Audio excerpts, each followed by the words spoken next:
Hi bro. ആബി സലീം. കുറെ ഇല കണ്ടിട്ട് ഇപ്പൊ കുറച്ച് ഫീൽഡിൽ നിന്ന് മാറി നിൽക്കാണ്. ഒരു ബിസിനസ് കാര്യങ്ങളായിട്ടുണ്ട്. എന്ത് ബിസിനസ്സാ? നമ്മളിപ്പോ ഡ്രസ്സിന്റെ ബിസിനസ്, നമ്മൾ കോസ്മെറ്റിക്സിന്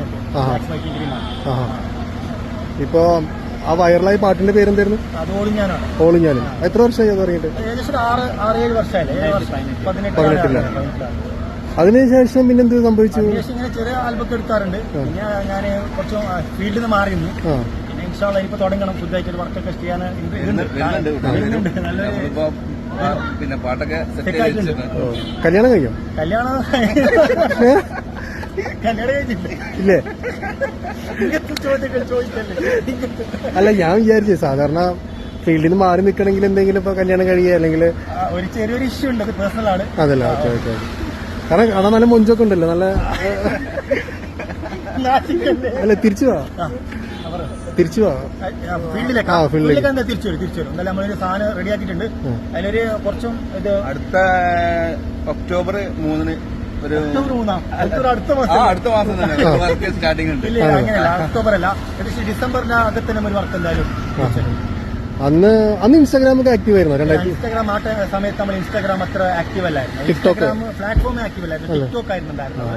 പിന്നെ അതിന് ശേഷമാണ് ടിക്ടോക്ക് പോയതിനു ശേഷം ഇൻസ്റ്റാഗ്രാം റീൽസും കാര്യങ്ങൾ വന്ന് വൈറലായിരുന്നു. അല്ല, അന്ന് ഇൻസ്റ്റാഗ്രാം ആക്റ്റീവ് ഒക്കെ ആണെങ്കിൽ ഭയങ്കര റീച്ചിലോട്ടൊക്കെ വരും. ഇന്നാണ് ആ പാട്ട് ഇറങ്ങിയിരുന്നെങ്കിൽ ഇന്ന് പാട്ട് ഇറങ്ങിയെങ്കിൽ അത്യാവശ്യം നല്ല പാട്ട് ഒരുപാട് ആൾക്കാർ ഇപ്പോഴും ചോദിക്കുന്നുണ്ട് നമ്മുടെ അടുത്ത് ആ പാട്ടിനെ കുറിച്ച് അഭിപ്രായം. എത്ര വ്യൂസ് ആയി പാട്ടിന്? ആ പാട്ടിന് 50 million. Oh my God. 5 crores. അപ്പൊ കാണാത്തവരുണ്ടെങ്കിൽ നിങ്ങൾ അല്ല, അപ്പൊ പ്രപ്പോസൽ കുറെ വന്നിട്ടുണ്ടാവില്ല അല്ലെ? മെസ്സേജ് ഒക്കെ അല്ല ആ സമയത്തൊക്കെ ഒരുപാട്. അത് അന്ന് പറഞ്ഞ കോളേജിൽ സ്റ്റോറി ആയതുകൊണ്ട് ഈ കോളേജിലുള്ള കുട്ടികളൊക്കെ പ്രണയം തുടങ്ങുന്ന സമയം. അപ്പൊ ആ ഒരു ഇതിൽ നമ്മളെ കുറെ ഫോളോ ചെയ്യേണ്ടായിരുന്നു. കുറെ പ്രപ്പോസലൊക്കെ വന്നിട്ടുണ്ടായിരുന്നു. ആ പാട്ടൊന്നും പാടാൻ പറ്റും? പാട്ടാണെങ്കിൽ പാടി തരുക. ആരും കാണാതെ ആരും അറിയാതെ നിന്റെയാ പുഞ്ചിരി എന്നിലായി നൽകുമോ?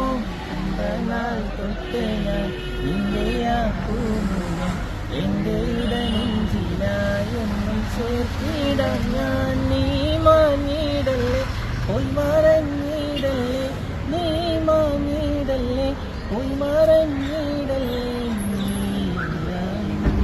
വെറും മണ്ണാണ് ഞാൻ, വെറും മണ്ണാണ് ഞാൻ, വെറും മണ്ണാണ് ഞാൻ.